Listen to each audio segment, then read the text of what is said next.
Welcome to Conqueror's Blade Hero Equipment Crafting 101. In this video, I'll break down types of equipment, schematics, materials and where to get them, how to craft, reforge, and maintain equipment.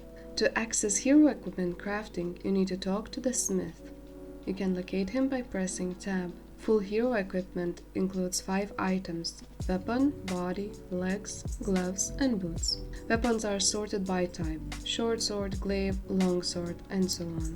Armor is sorted by 3 weight categories that are commonly found in MMOs: light, medium, and heavy. Each weapon has assigned armor type: light armor for longbow, short bow, dual blade, and chain dart. Medium armor for spear, pike, wadachi, musket, and SNS, spear and shield.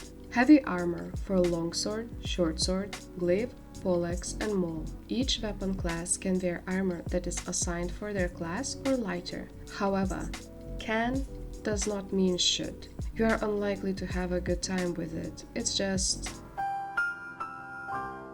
Crude generalization of armor could be: heavy armor weapons have lower mobility, thus are more tanky to allow for a slightly more engaging gameplay.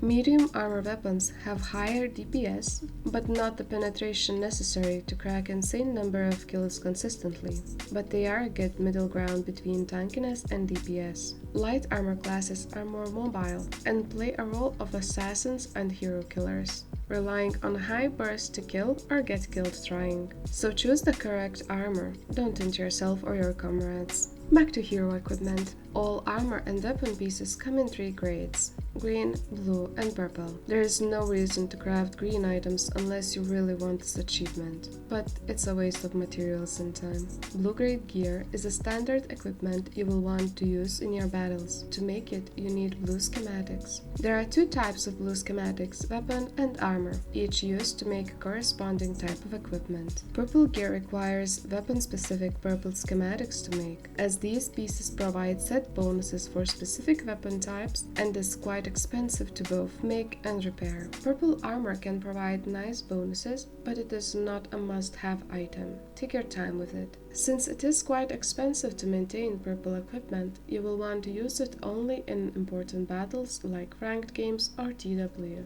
Don't waste it in sieges. Depending on the grade of armor being crafted, you will need 4 things: 1 schematic of corresponding grade, steel ingots, rolls of leather, and powdered silver for blue grade equipment, or gold dust for purple grade equipment. Exact quantity of these materials can vary from item to item. When it comes to armor, the best method to craft it might vary depending on who you ask, but objectively, leadership is the stat you want to focus on when you are just starting out. Leadership is what determines how many units you can bring to battle. Each piece of armor can provide up to extra 25 leadership, raising it from 700 to 800 max. But you would have to be extremely lucky to get a roll like that, as 25 leadership can only be obtained on a legendary piece of armor, while blue equipment can provide a maximum of 20 leadership and purple maximum of 24. Best case scenario, you should aim for something close to 780 leadership, as around this point you will be able to fit 3 gold units into your warband. If you brandish your units with epic leadership doctrine that reduces units' leadership cost by 16%, you will even have space to bring a grey unit to push siege engine if needed. My preferred approach to crafting armor is to focus on leadership. When you craft blue or purple armor, each craft you have a chance to roll some random stats, so you want to craft a new piece until you get something that gives leadership. Each craft has a chance to produce an item of certain quality. Quality is what determines minimal and maximal limit of each stat bonus as well as base stat values. You can have legendary armor worse than epic based on stat rolls. 13 leadership is not ideal, but if it is your first set, keep it and try to get at least some leadership on each piece of your armor. After that, you can focus on improving those rolls by crafting new pieces of armor until you hit the good leadership. Ideally, you want to have 20 or more leadership on each piece for that 780 plus sweet spot. When you have your leadership armor piece, next step is reforging. Proceed to the armorer. Choose Artificer's Forge and find a piece you want to reforge, the one we got leadership on. In this window, you can clearly see what are current stats on your gear. White are the base values and yellow shows affixes, roll stats. What reforging equipment does, it rerolls affixes you previously had, and the first reforge will also improve their base values. You can also see that reforging equipment has a chance to change its grade. This works both ways. Your armor can get upgraded, stay the same, or degrade. When reforging, you can lock one stat to stay the same. We will use it to lock our leadership role.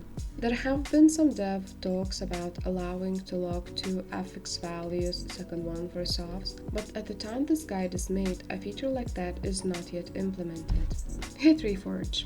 What I like about the reforging a Conqueror's plate is that even if you reroll your stats, the game does not force you to take the new item. If you don't like new affixes, you can keep the old ones. But you will always take the reforged piece when you do it for the first time. You can check the list of affixes with their maximum values by clicking Max Added Values. Based on these values, you can get a general impression of how good your equipment roll was. The stat you have locked can nor improve nor decrease when reforging. These are the stats that can also be obtained by crafting new items. And now you might be asking, Red, why do I need to recraft my stuff when I can reforge them until I get what I want? And that's a reasonable question. Here's the answer. Artificer Stones. Each reforge attempt costs Artificer Stones, and it is not exactly a cheap, abundant, or easy to obtain material when you have just started the game. And when added into equation, crafting new equipment until you get desired results is just objectively cheaper.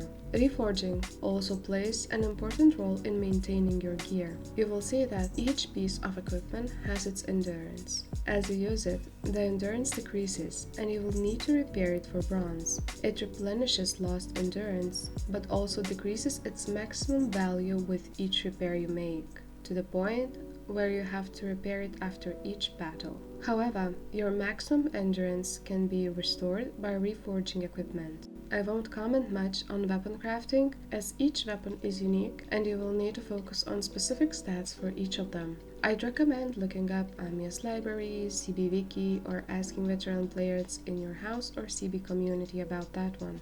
But I have to mention that unlike armor, you won't be recrafting your weapon for specific stats. You will make one and reforge it instead, as weapon affixes maximum values can only be obtained by reforging. Finally, let's discuss methods of how to obtain schematics and materials for hero equipment. Blue schematics are quite easy to come by, while purple ones are more limited. When you buy purple schematics, they come in a box that you need to open and choose schematic for a desired weapon type. There are many different ways to obtain crafting materials based on things you like to do in-game. You can buy some steel ingots, rolls of leather, or powdered silver from Apothecary for bronze. This shop has a weekly limit that is reset on Mondays. Smuggler can sell steel ingots and rolls of leather for silver. No limit, but there are better ways to use your silver. Faen offers schematics, powdered silver, or artificer stones for reforging. You can exchange supply tokens obtained by completing daily and weekly quests into some crafting materials and blue schematics. This exchange also has weekly limits. Triumphs obtained by participating in territory war can be exchanged into schematics, powdered silver, artificer stones, or gold dust. Seasonal Battle Pass is a great way to collect materials and schematics. Each event always offers schematics as well as certain equipment crafting materials. Epic wealth chests obtained by completing weekly quests can provide various crafting materials. Materials and schematics can also be dropped by completing rebel camps, bandit raids, defeating rebels in an open world, by playing PvP game modes like sieges, or by exchanging rank bounty badges in rank shop. Materials and schematics can also be bought from trade posts or players via resource market for silver. Salvaging is a great method to obtain materials. Always salvage spare armor or weapon pieces to get some materials back from crafting them. If you have a lot of bronze, you can buy cheap horse equipment and salvage it. This method is mainly used to get powdered silver. You might hear that it is best to buy saddles, but personally, I have had more luck with cheap chanfrons. And that will conclude how to craft hero equipment. Happy hunt, and I'll see you in the next one.